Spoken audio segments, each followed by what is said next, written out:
Hours before sunrise, fleeing Texas in an ungodly crowded police car, the only thing my friends can talk about is Wonder Woman. Diana represents 1/3 of the DCU Trinity, and who's her archenemy? Kayla asks. Cheetah. Not only a werecat, but a spotted werecat. At least she's speaking up. A spotted werecat herself, Kayla's a lot quieter when she's naked. Self-conscious, I guess. Religious. Not me.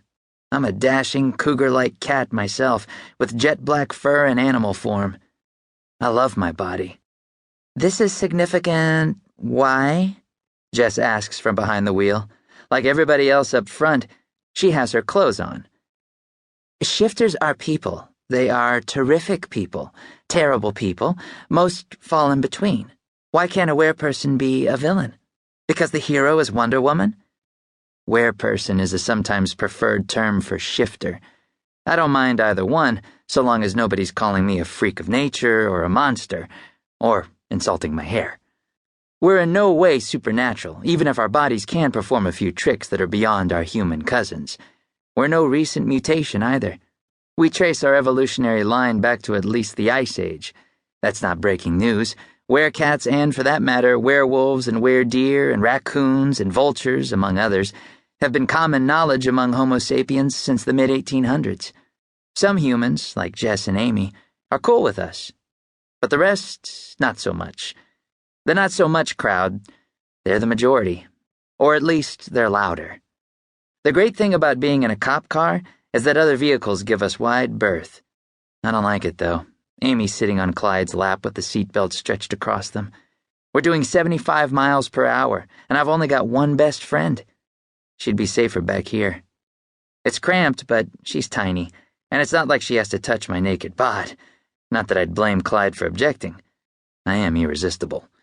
She could sit on the other side of Kayla. That would press the cat girl tight against me. Nudity before and after shifts isn't a big deal among werepeople, but this is Kayla. I should be getting more credit for not staring at her rack, like a ticker tape parade. Clyde, what did I tell you? Jess moves to the far right lane to let a camper trailer pass. Don't touch the center console, he replies with a sigh. He's such a baby. He keeps playing with the radio, camera, and light bar controls, which, granted, are pretty cool.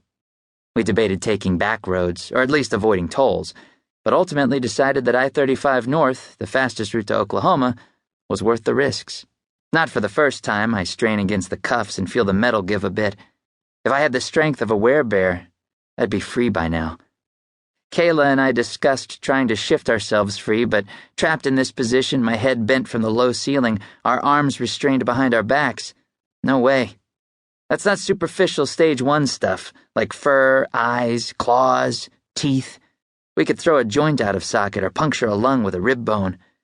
We've got it made over humans when it comes to healing. When our forms shift, we largely reboot ourselves. But bone and organ injuries are tougher to repair than flesh.